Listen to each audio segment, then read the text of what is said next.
God kasi nakikita natin yung bunga, especially sa, eto, nagkaroon naman tayo ng panibagong row dito. No? Kasi before, ang mga nakaupo dito, I think sila Jeric, yung mga ibang kabataan, and ngayon, eto na, ito po is mga high school student ng PLSS, pwede ba natin palakpakan?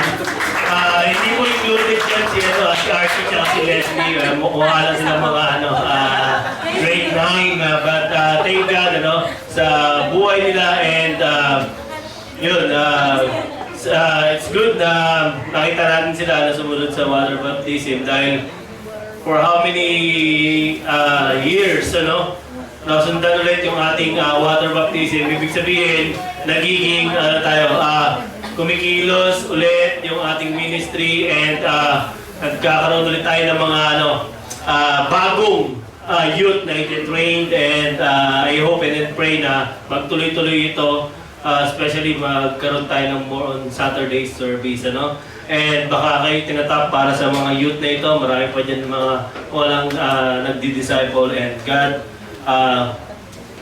may bless you if you want to have a discipleship. And then today, ako po habang ako sa pinag-aaralan ko itong topic nito, pang-apat na sa ating series, nakakatuwa kasi if you would understand yung salita ng Panginoon, especially yung mga pinag-aaralan natin, and today is isa po sa mga pinaka I don't know, but it is one of the most important thing, especially when you became a Christian, and this is the identity, or this should be mark of a Christian. Ibig sabihin, dapat ito is nakikita sa iyo at ito yung ito yung dapat na dalhin mo when you became a Christian. Kasi marami sa atin, ito yung habits of a healthy heart. Sabi ito, get rid of your guilt. Sino dito, madalas, or lagi mo or meron kang tinatawag na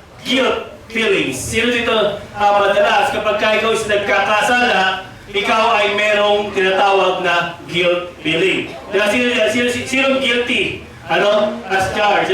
Pagka ikaw is merong nagagawang kasalanan, you feel guilt. Alam mo, sabi dito, get rid of your guilt. Ano ba pinagkaiba, okay, ng yung conscience versus conviction? Did you know what is the difference between conscience and conviction? You know what, naniniwala ko, pagka ikaw is naging Kristiyano, okay, tinanggap mo si Jesus Christ bilang iyong Diyos at sariling tagapagligtas, there is a conviction. Ibig sabihin, bago mo gawin yung isang kasalanan, okay, meron ka ng conviction na nangyayari. Okay? Kaya nga, sino dito, nung ikaw is naging nagkasala or nagkakasala, bago mo gawin yung isang bagay, kinakabahan ka. Sino dito naalala niya nung first time siyang magnakaw? Magnakaw yan. Ang upit! Okay? Ang upit! Sa tatay niya, okay? Kasi, actually, okay? Magnakaw talaga Kasi, yan yung first thing minsan na nagawa natin, di ba? Magnakaw, especially sa tatay, lalo pagka nakasabit yung pantalon niya, at, di ba? Di ba? Yan yung, sige dito, nung first time niya na magnakaw, okay? Ano nangyayari? Bago mo gawin yung pagnanakaw niya, ano nangyayari? Di ba kinakabahan ka? Ang presente mo ang puso mo na parang baka mahuli ka, tama? Oo. Yung iba, sanay na. Pero, first time mo nga, tignan mo, isipin mo yung first time mo kasi, di ba, merong kang tinatawag na, that is what we call conviction. Okay? Kino-convict ka ng Diyos kasi that is wrong. Okay? Ang conscience is what? Nung time na hinahanap na nung tatay mo yung pera niya, okay? Na which is yung pala is pangsabong niya sana, hindi. Yung pagbili ng pagkain ninyo, di ikaw, yun, di ba yung ikaw minsan kasi di ba, kumupit ka kasi may gusto kang bilhin. May gusto kang bilhin na something. And then, di ba, yun yung nakukonsensya ka na kasi wala kayong makain. Or doon na tumarating, conscience. You know what? Marami sa ating kasi, we are bombard ka na ngayon. Actually, pagka ikaw naging Kristiyano, okay? You know, para ulit siyang bago. Okay? Para ka ulit kinakabahan kapag ikaw is magkakaroon ng kasalanan. And most of the Christian, actually, nagkakaroon na lang ng tinatawag na guilt. Bakit? Kasi nagawa mo na yung kasalanan bago ka magsisi. And nakakalungkot, okay? Marami sa atin, hindi na kinakabahan kapag ikaw is nagkakasala. Wala nang conviction na nangyayari. Wala na, ang nangyayari na sa atin, conscience na. Bakit? Kasi tapos na yung ginawa mong kasalanan. Di ba?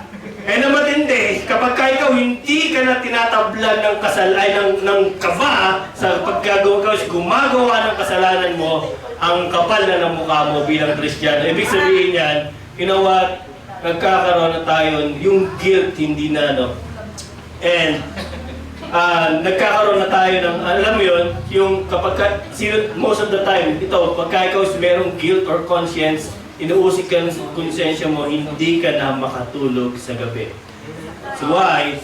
Alam mo, habits of a healthy heart, etong topic natin.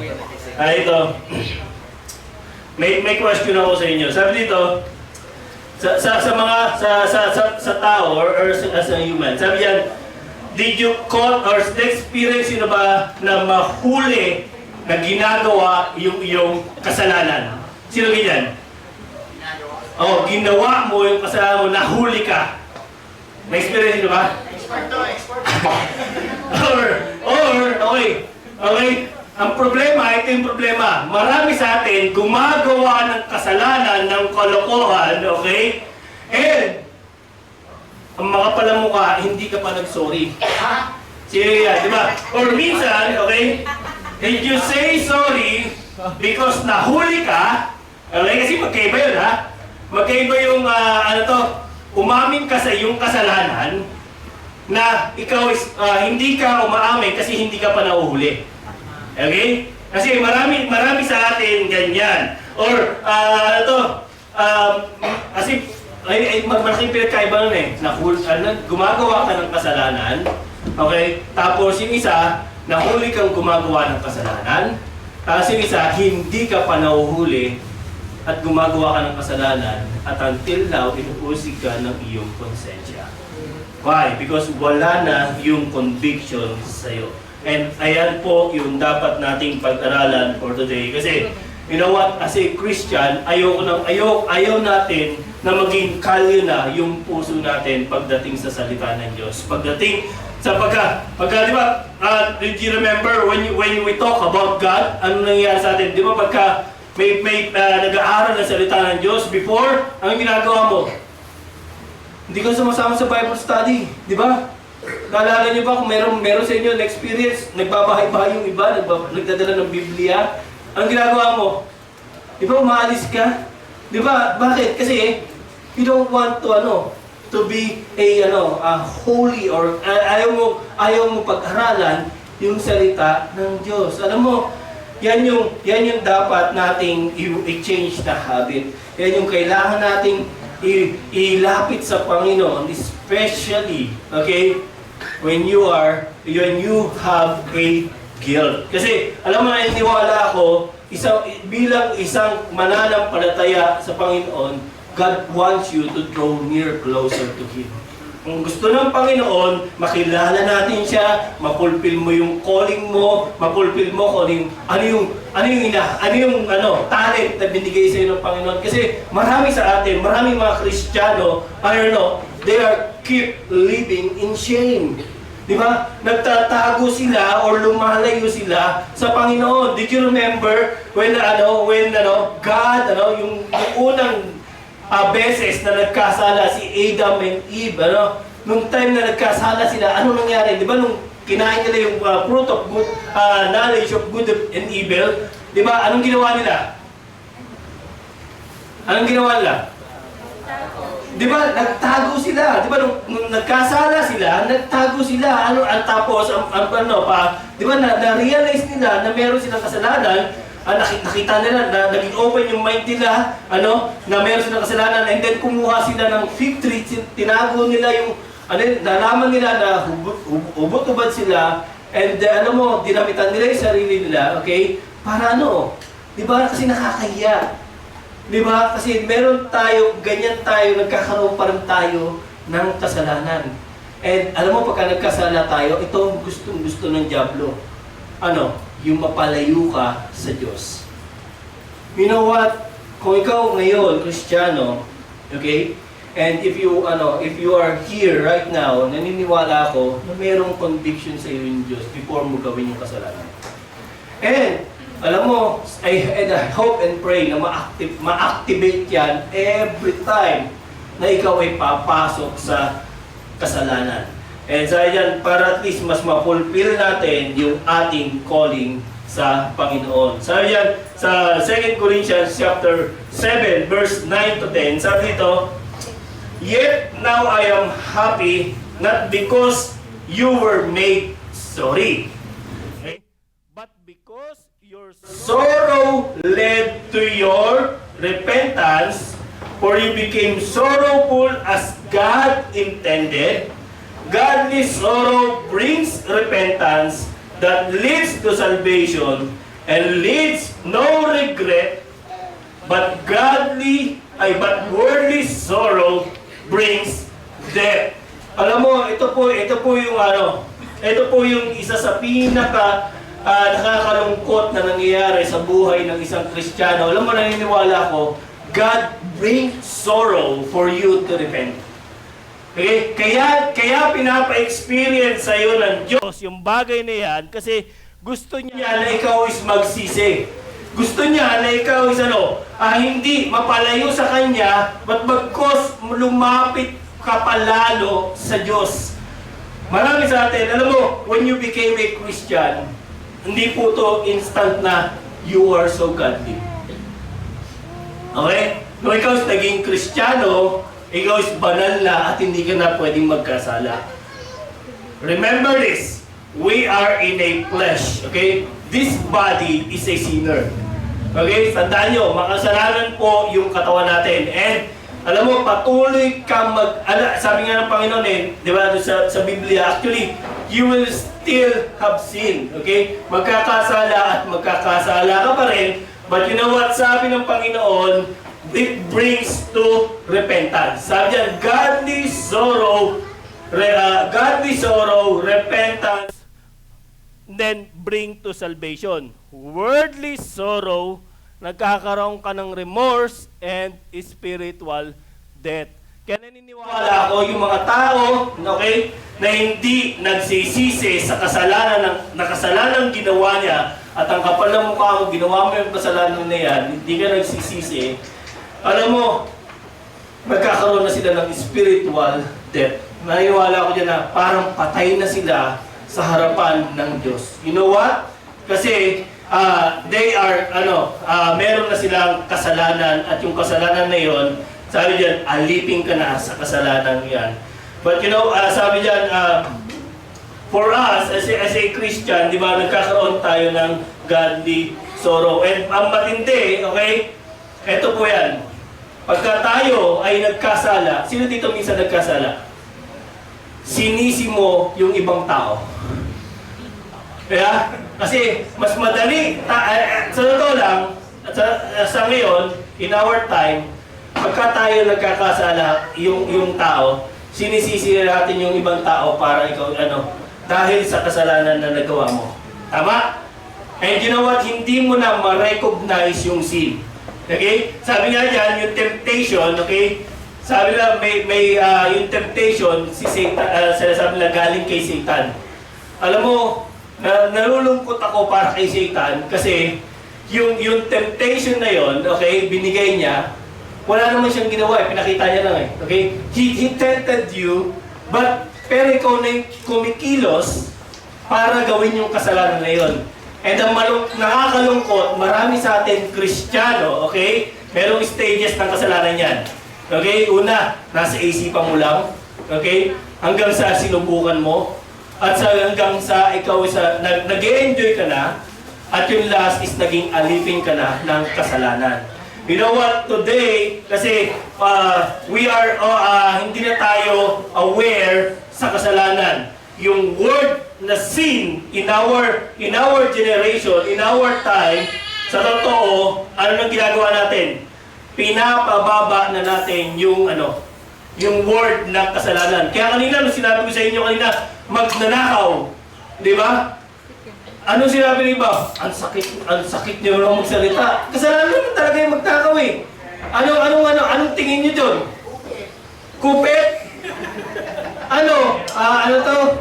Gusto ko lang naman bilhin yung Alam mo, we as a Christian, in our true culture today, okay, we are trying to rebrand the sin. Okay? Tinatry natin pababawin yung meaning ng kasalanan. Alam mo, kaya maraming tao or maraming Kristiyano ayaw nila kasing harapin yung kasalanan na ginawa nila. And alam mo, ang matindi pa, alam mo sa totoo lang, pinapababaw natin yung meaning ng kasalanan. I'll give you an example. Sa panahon natin ngayon, yung sinungaling, di ba? Ano lang tawag? White lies. Di ba? I make a white lies lang naman, Pastor. Maliit lang naman yung kasalanan ko din eh. Di ba? Minsan gusto natin sabihin yung napakaliit na kasalanan. Tama? Alam mo, hindi po yan yung sabi ng Panginoon. Ang sabi diyan, ikaw ay sinungaling. Di ba? Oh, sabi pa ito pa. Alam mo, ito yung fornication, yung sex outside marriage. Anong tinatawag ngayon? Di ba? Cohabitation, experiment, testing. Di ba? Totoo, ewan ko bakit nila nasabi gusto, testingin muna namin na magsama. Ginagawa na nila yung ginagawa ng mag-asawa, pero nagte-testing pa lang sila. Alam mo, totoo, ganyan, pero anong tawag ng Biblia dyan? Fornication, di ba? Kasi pinapalitan natin yung tawag. Eh, dito pa ang matindi, adultery. Anong tawag ngayon? Side chick. Di ba? Other woman. Di ba? Hindi na. Actually, noon, adultery, okay? Naging kabit muna. And then ngayon, other woman na. Ang ganda na pakinggan, no? Kasi sabi nila, ang pangit daw pakinggan pagka tinawag ng kabit. Ang tawag ngayon, other woman. Di ba? And in our generation today, sa totoo, we are easy to rationalize or pinapababaw natin yung kasalanan na yan. Pinapababaw natin yung tingin natin sa kasalanan. Sabi sa di ba? Sa Biblia, yung manginginom, drunkards, di ba? Ano ngayon? Or chilling, di ba? Or chill lang, baby, di ba? Chill lang tayo. Parang, we need to unwind. Into party. Di ba? Pero, makita mo, magpa-party ka, nag-unwind ka, hindi ka na makalakad pa uwi. Pero daming ganyan. Especially, yung mga nagsasakay ko, alam mo, naiinis ka kami, sumuka pa dun sa nakaraan sa sakyan ko eh. Buti dun sa baba lang, sabi ko, papakain ko tayo sa kanya. Siningil ko siya. Buti naman, nagbayad, nag-doble ng send, lasing eh. Ay go, bayad ka. Okay? But you know what? Ganyan yung word natin, di ba? Yung gossip. Alam mo, yung gossip, ano sa akin yan? Marites. Actually, sa outside Christian world, sa atin ngayon, yung mga marites na born again, ano sabi? Nag-share lang kami ng prayer request, di ba? Alam mo, yung word na ganyan eh. Ay nako. Di ba? Ito pa. Ito, especially sa mga lalaki at sa mga sa mga lalaki. Alam mo yung porn, totoo, this is the struggle of every man. And ako nung time na pinag-aaralan ko, ang hirap nito simula nung naging Kristiyano ako. Alam mo, before, we are so addicted. Oh, totoo. Alam mo, sa time namin, meron yung pinsan ko, doon kami sa bahay na meron pa kami CD. Di ba? Sa panahon namin, ha? Okay. Movies yun eh, movies. Okay. Pero ngayon, sa totoo, bakit ko sinasabi? Bakit ngayon, we are, in-excuse natin yung sarili natin, it is entertainment. Tama? It is adult entertainment. Ito nakakalungkot pa ngayon sa panahon natin. Totoo, bakit? Yung entertainment, ang dali na makuha, basta may data ka lang. Tama? Naku, sabihin ko sa inyo, kay mga lalaki, okay? Please, yung battle na ito, sobra to, na, nag-lead into a family destruction. Okay? Gusto ko lang i-emphasize kasi, you know what, in our generation today, ang dali na, okay, makakita sa social media ng mga nakahubad. Dati sa amin, ang hirap-hirap niyan eh. Di ba?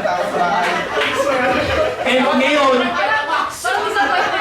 magtataka tayo, okay? Magtataka tayo, maraming sirang pamilya is just because of this, sin. Totoo.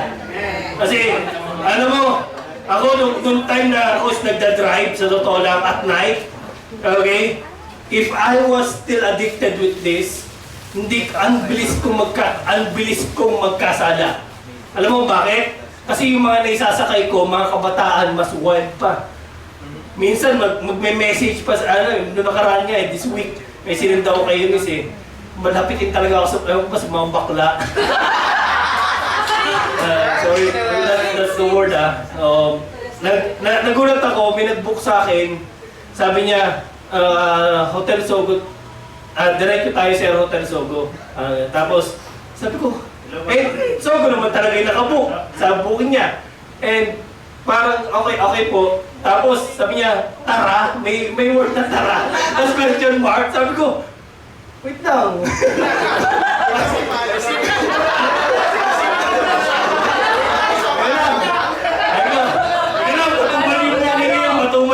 Matumal. Pero, you know what, hindi. Alam mo, kung ako, sa totoo, in our job, I was aware kasi napakahirap. Hindi lang yung mga, bakla. Okay? Hindi lang po yan. Alam mo, may mga babae pa. And usually, okay, ang daming mga nagtatanong pa. Then minsan pa nga, napapakinggan ko sa kanila, magkano, okay? Tapos napapaisip ako, uy, 5,000. You know what? Alam mo, hindi, sinasabi ko sa inyo ngayon kasi gusto ko na maging aware kayo kasi eto po ay napakahirap. And you know what? Sabi ko, teka lang, yung pleasure, okay, yung kasalanan na pwede kong gawin, okay? I can easily grab it. Sa totoo lang. Kasi pwede kong gawin yun. Pwede kong mag-give up. Sa totoo, pwede, yung mga una, alam mo, alam ko kung saan yung bahay nila, okay? Pwede kong abangan dun. Di ba? Pwede kong gawin yun eh. Sabi ko nga kay Eunice, pwede kong buti lang sinishare ko sa kanya, sa asawa ko. Meron ngayon yung sa Google, yung timeline. Kay mga girlfriend, mag-boyfriend. Meron dyan timeline in Google. Makikita mo kung ilang oras ka nag-stay sa lugar. Okay? So, alam mo, yung word na ngayon, yung maghanap ka ng pleasure sa ibang babae. Alam mo, yung word ngayon, sabi nila, tara, aircon tayo 3 hours. Alam mo, yung word na yan, okay? Grabe. Talamak yan sa amin. Kaya nga ako, nung time na kaya tingnan nyo sa Facebook, yung mga nagpa-vlog, yung mga, yung mga nag-aangkas, nag-joyride, makikita nyo yan. And, alam mo, nakakalungkot kasi, yung kasalanan na yan, dyan nag-start yan. And yun yung temptation ko. Kaya ako ino-open sa inyo kasi before, if I am still, okay, addicted to a porn or in lust, alam mo, dahil ko iniisip to, instead of 3,000 to 5,000, 5,000, alam mo, bili na lang kami ng gamit namin ni Chris. It's a brand new shoes na, di ba? Alam mo, nakaraan nga, sabi ko, may gusto akong sapatos, sinisend ko kay Chris na lang eh. You know what? Kasi minsan, ako, hindi kami, okay, excuse, especially Pastor John, mga working, si Kuya Troy, sino ba, yung mga delikadong work namin eh, totoo eh. Totoo. Kasi, makikita mo si Kuya Troy, may mga nagpa-party yan dyan eh, sa event nila, nakikita mo, alam mo, kasi gusto kong maging aware tayo. Lalaki, okay, especially men, if you are working in your workplace, if you are still addicted with porn, alam mo, you will easily, okay, get into a temptation and digagrab mo agad yan. Si Melvin, photographer ka rin, no? Delikado. Tama? Ay, nakita ko. You know what? Bakit? Kasi, delikado yan. Totoo. You should be aware, okay? You should be aware. Bakit? Kasi kailangan ma-deal natin to. Men to men, usapang totoo to. Kasi ako, nalulungkot ako. Kasi ako, product ako ng, ayun yung pinangahawakan ko. I am a product of a broken family.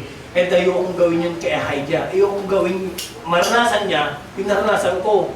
Kaya kayo mga kabataan, sinasabi namin sa inyo, especially mga married, kasi ayaw namin na magdidil kami ulit ng about adultery. Ang sakit, ang hirap para sa amin. Kahit kami, as a pastor, hirap na hirap. Di ba? Yung kasalanan na dinadala ninyo, dala-dala namin yan. And you know what? Kaya gusto kong ituon dito, especially, okay, in working. Sa amin, yun yung temptation namin. Yung mga nag-work, okay, I will remind you, pag may team building kayo sa trabaho niyo, major team lang. Huwag kang sumama, lalo na kung may crush ka doon or may umahanga sa'yo. Bakit? Alam mo dyan, nag-i-start yung hindi team building yung nabuo. Totoo, sa mga call center, yung mga team building na yan, dyan nabubuo yung yung adultery. Di ba? Diyan nabubuo yung sinasabi ng pag-ibig. Kaya I just give you a warning. Kasi in our world, totoo, ang dali na pong magkasala. Kaya ako kayo nire-remind kasi ako aware din ako and napakahirap, okay, umiwas sa totoo. Yung sinasabi nila, utokso, layuan mo ako, wag. Okay? Kasi hindi lalayo yung tukso. Ikaw yung lumayo sa tukso. Di ba? Nag-resign na. Ayan, wala ka ng trabaho. Good. You know what? Bakit? Kasi in our world, totoo, napakahirap at napakadali, babaw na ng tingin ng kasalanan. You know what? Kapag ikaw nagkasala, and yung TL mo, tolerate ka, okay lang yan, you know what? Umalis ka dyan. Okay? Umalis ka sa workplace mo. Kung yung work mo, yung magkukos sa'yo ng kasalanan, kasi naniniwala ko yung work na binigay sa'yo ng Diyos, blessing dapat yan. Yes. Okay? Pero kung yung work mo, magkukos sa'yo ng kasalanan, umalis ka. Alam mo ako, aware ako. Sabi ko sa sarili ko, ito. Alam nyo, lagi ko nire-remind yung sarili ko pag kami maganda at sexy akong pasahero. Ito lang yan. Alam mo, nire-remind ko yung sarili ko. Bakit? Yung kasamahan ko na isa, sa totoo lang, na-dismiss siya kay Grab. Totally ban. Kasi may yung malicious talk sa mga passenger. Akala mo okay lang. Akala ng iba okay lang. You know what? Pwede kang maban or pwede kang mawala doon sa platform ni Grab. And I was reminded, teka lang, 5 years pa tong kotse ko. Ay, 4 years pa lang pala. pagka nagkasala ako, ang laki ng consequence. Alam mo kasi gusto ko ngayon i-magnify na ninyo yung consequence. Di ba? Kasi in our world, hindi natin tinatry i-magnify yung consequence eh. Yun ang motivation ko ngayon. Di ba? May 4 years pa akong hulugan. Once I got tempted or I was sin, okay? Patay, sa kukunin yung panghulog. Di ba? Magnify the consequence.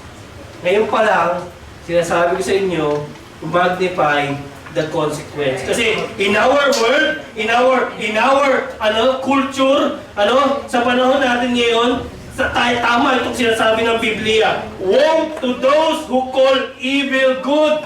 Bakit? Kasi sa panahon natin, okay, yung kasalanan, nagiging pleasure, nagiging pampagaan ng loob, or yung sinasabi na yung kasalanan, this is a releasing my stress. Dagdag kasalanan yan, sabihin ko sa inyo. In our world, that is the meaning of sin. They are rebranding and pinapababaw nila, okay, yung word na kasalanan. Sabi diyan, changing the wording doesn't change the sin. Sabi dito, the word sin, which means hamartia, which archery, an example po yan sa archery, di ba? Pagka meron niyang bullseye, may target yan. Pagka ikaw nag-miss, okay?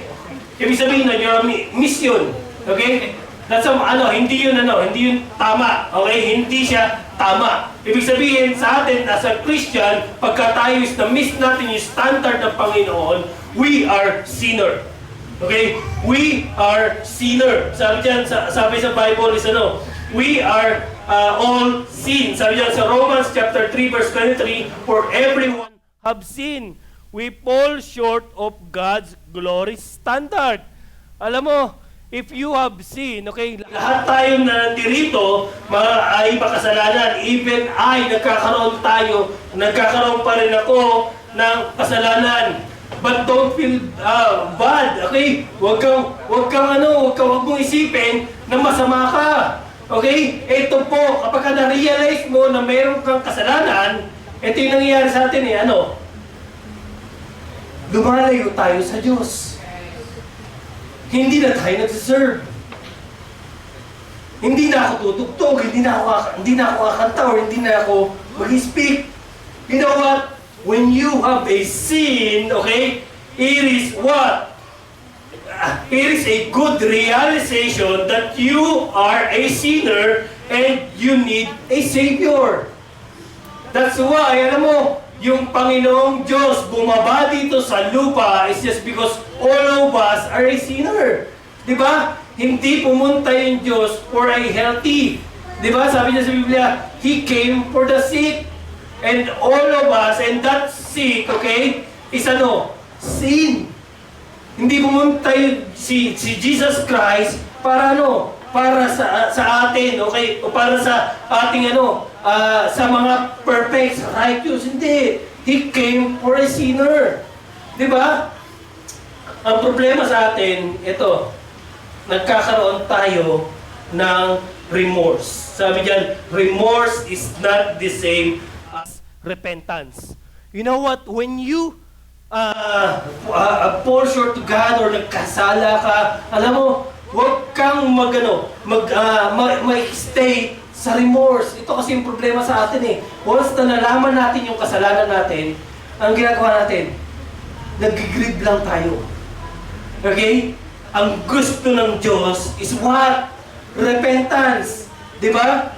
Ang problema sa atin kasi, yung remorse is not the same as repentance. Alam mo kung anong ginagawa sa inyo yung remorse?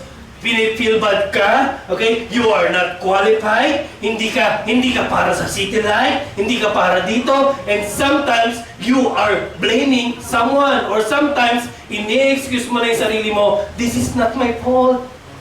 Di ba? Yan yung kasi naawa ka na sa sarili mo eh. Di ba? And tayo, naawa tayo din sa makasalanan.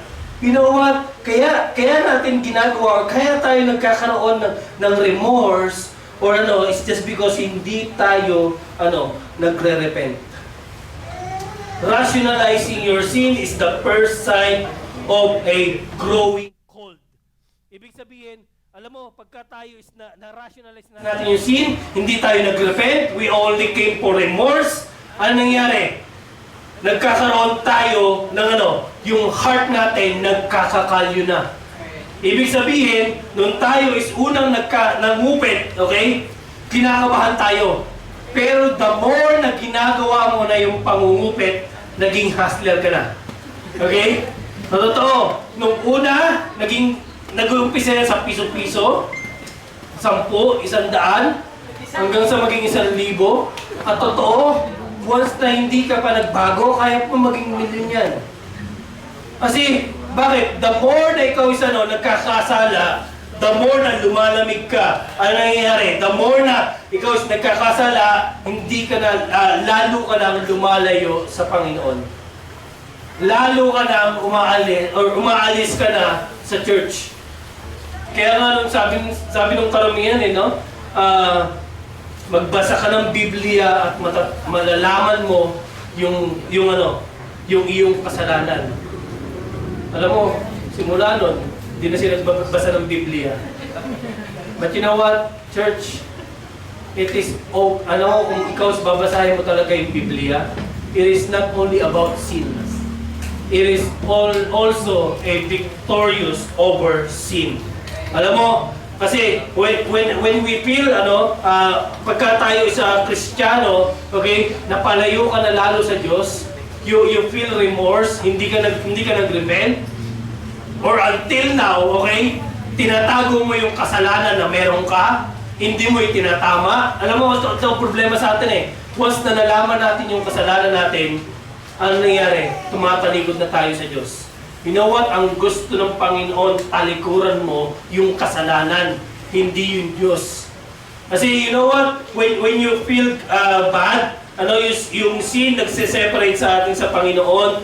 And you know what? Ang gusto ng Panginoon, confess quickly and repent wholeheartedly. Confess quickly and repent wholeheartedly. Alam mo, maraming Kristiyano, okay?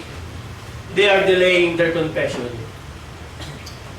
At hanggang sa dinedelay nila ng dinedelay, hanggang sa nakakalimutan na nila na may kasalanan silang ginawa.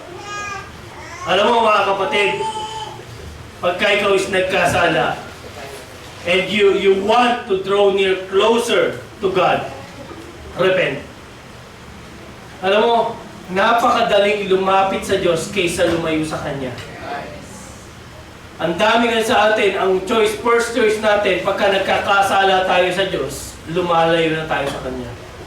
Ngayon, naniniwala ako, as God, okay, open your heart again, alam mo, God will convict you.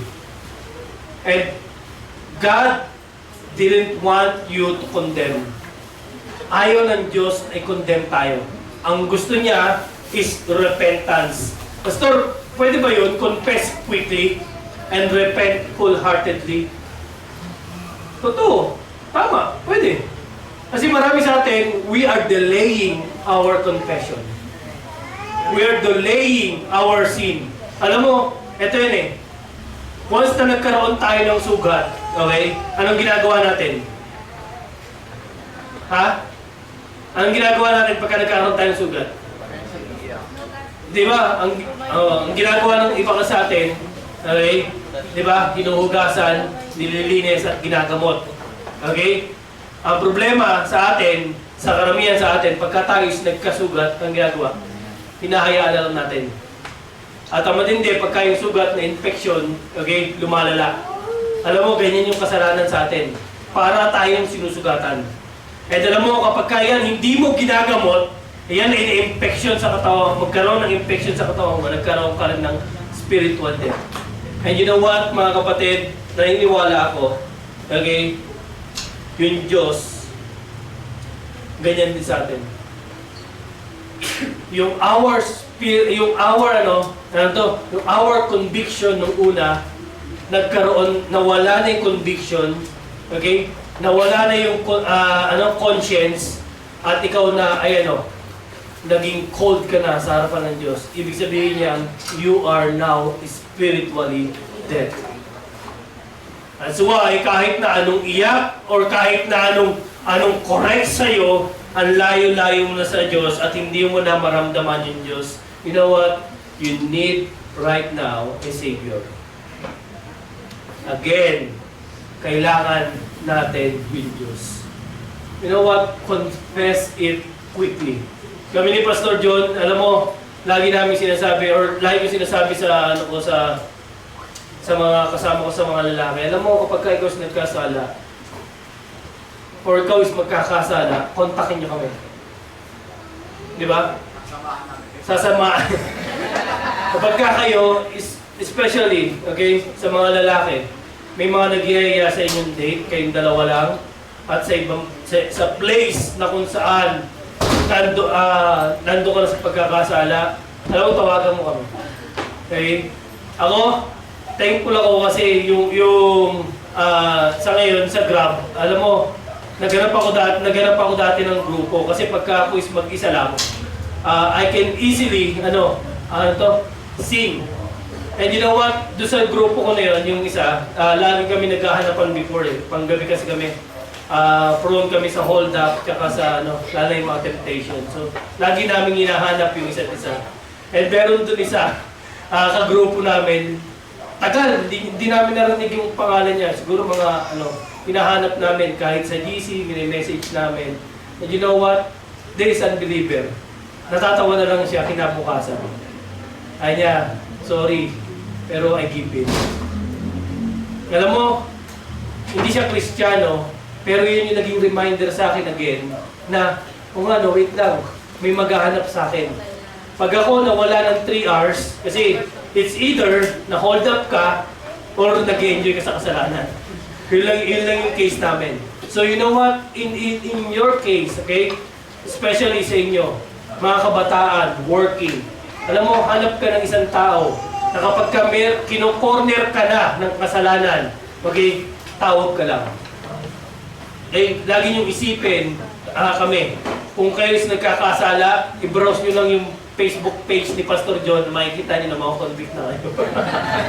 Or pagka ikaw, may kasama mo yung girlfriend mo, yung boyfriend mo, mag-print ka natin ng picture ni Pastor John, at lagi mong ilagay sa table mo or sa cellphone mo, kapag kakamis, lagay mo sa wallet mo, para pagka magbabayad ka o mag-check-in ka, maaalala mo si Pastor John. I-wallpaper mo kasi, you know what? Kami yung isa sa mga, hindi kami magagalit, pero kami yung una, okay, na lalapit at magko-correct sa inyo. Because you know what, mga kapatid, ayaw namin maging kaibigan ninyo yung kasalanan. Because we know what will happen. Hindi natutulog yung Diyos. And alam namin, ayaw namin na ikaw is magkaroon ng grief, okay? Ikaw is magkaroon ng kalyo sa iyong puso. When you have sinned, sabi dito sa 1 John 1:9, if we confess our sin, God is faithful and just and will forgive us our sin and purify us from all unrighteousness. When you confess, God will forgive you. And then, repent wholeheartedly. Alam mo, mga kapatid, kapag ikaw sa lumalapit sa Panginoon, okay, if you confess your sin, okay, patatawarin ka ng Panginoon. Alam mo, first time na nagkasala ka, confess it to God. Ang problema ito, yung kasalanan bumabalik at bumabalik. Okay? We're not perfect. Dahil ko sinasabi sa inyo, we're not perfect. Okay? Mas maganda na pagtagumpayan mo yung kasalanan na yan. Okay? Pagka ikaw kinonfess mo sa Diyos and then tuloy-tuloy pa rin yan, alam mo gawin mo? Confess it to your brother. Okay? I-confess mo yan sa iyong accountability partner. Okay? And then pagka ikaw ginawa mo pa rin ginawa yan, confess it to us. And then we will always remind you. Alam mo, sa GC namin, lagi nagre-remind niya si Pastor John. Di ba? Kasi bakit? We are so prone. Sobrang aming prone sa kasalanan. And alam namin, kapag nagkasala kami, anong tawag ito? napakatindi ng consequence. Sabi ba din sa and in Matthew chapter 5 verse 4, sabi diyan, blessed are those who mourn, for they will be comforted. Alam mo, mga kapatid, tayo is mga makasalanan. You know what? Kailangan nating gawin is mag-repent tayo sa Panginoon at iluhod natin yan sa Kanya. Sabi ba din sa Romans chapter 2 verse 4, did you see how wonderfully kind, tolerant, and patient God is with you? Does this mean nothing to you? Can't you see this kindness is intended to turn you from your sin? Alam mo, kapag ikaw is nagkasala and pinagpapala ka pa rin ng Diyos, still blessing. Blessing pa rin yan, di ba? Alam mo, yung iba, nagkakasala, there's a lot of consequence agad. And you know what? Tayo, mga Kristiyano, ikaw Kristiyano, nagkakasala ka, pinagpapala ka pa rin ng Diyos. Ayun yung sinasabi ng Panginoon dyan. Di ba? He is patient. Di ba? You see, the kindness is intended turn from your sin. Minsan, di ba, nakikita mo, ikaw is blessed pa rin. Di ba? Pinagpala ka pa rin ng Panginoon. Alam mo, yan is sign na mag-repent ka. Still, God is good for you. Di ba? Kahit na hindi mo nagagawa yung job mo, yung undeserved mercy ng Panginoon.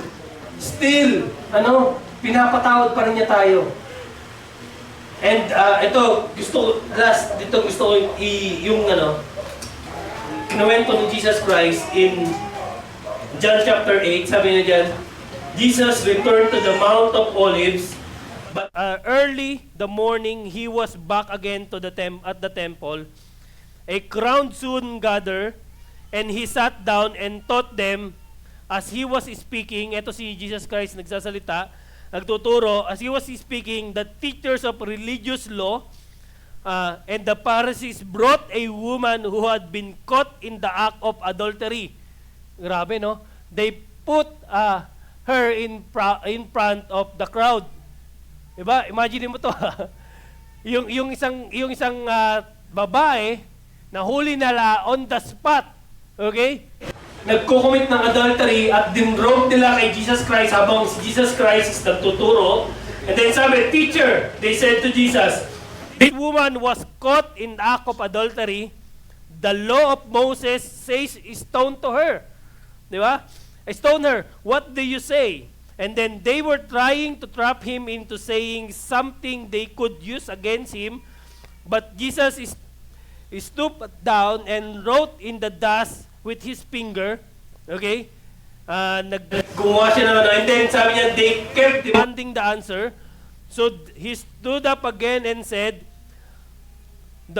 all right, but let the one who has never sinned throw the first stone. Then he stooped down again and wrote in the dust. When the accusers heard this, they slipped away one by one, beginning with the oldest, until only Jesus was left in the middle of the crowd with the woman. Then Jesus stood up again and said to the woman, Where are your accusers? Didn't even one of them condemn you? No, Lord, she said. Jesus said, neither do I. Go and sin no more.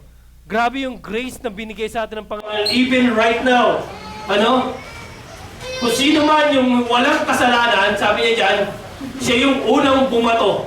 Siya yung unang mag-condemn. Di ba? That is the law of Moses.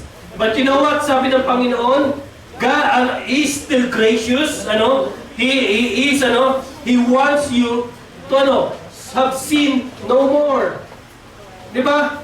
Kapag kayo nahuli ng iyong kasalanan, okay, stop. Stop mo yan. Alam mo, hindi ka mag-grow kapag yan yung sinawakan mo. Di ba? It will drive you away from God. But you know what? If you know that you have a sin, it always leads to salvation. That's why we need Jesus.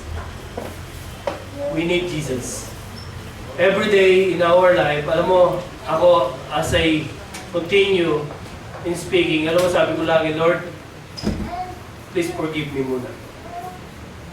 You know what? I want always to confess to God bago ko humarap sa inyo na ako I'm not Lord, I'm not worthy. Di ba? I still have sin, but still use me in this ministry. You know what? God can use you mightily. Naniniwala ako, ngayon, mga kabataan, alam mo, gusto namin maging successful kayo sa buhay niyo. You know what? If I choose to have a sin, alam mo, nakikita ko sarili ko, I will not become a successful person. Hindi ako magiging successful sa area sa trabaho ko. Hindi ko matatapos yung sasakyan. Yan lagi ko iniisip eh. Iniisip ko hindi ako pagpapalain ng Diyos. Why? If I will continue on sinning. If I will continue on sinning, di ba? Hindi ako haharap sa inyo. Di ba? Alam mo, choose God, choose to confess God. Choose to draw near closer to Him. Alam mo, the more na mas malaki yung kasalanan mo, the more dapat na lumalapit tayo sa Panginoon. And that is God wants to each every one of us. If we sin, confess. Yeah? Marami kami nandirito, sasamahan namin kayo sa panalangin. Can we pray?